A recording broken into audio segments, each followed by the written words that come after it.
Фондот за иновации воведе прашалник за фирмите кои ќе бараат државна помош. Во него ќе треба да одговорат дали меѓу сопствениците на фирмите има функционер.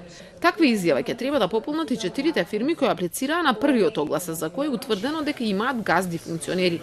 Со ова не се исклучува можноста сепак тие да ја добијат помошта, но и во иднина и други такви фирми да аплицираат. Откако ќе бидат изготвени проценките за ризик, можеме да ги споделиме, не е спорно, за да може да се види за сите тие компании по сите овие елементи каква е проценката. Врз основа на таа проценка за ризик, комитетот повторно ќе одлучува дали имаат одржлив бизнис или сепак се наменски формирани за да искористат средства од јавните фондови.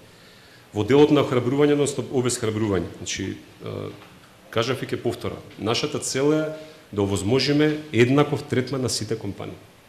Значи не сме и нема да дозволам да има компании што ќе бидат дискриминирани, не сме исто така нема да дозволам да има компании што ќе бидат фаворизирани.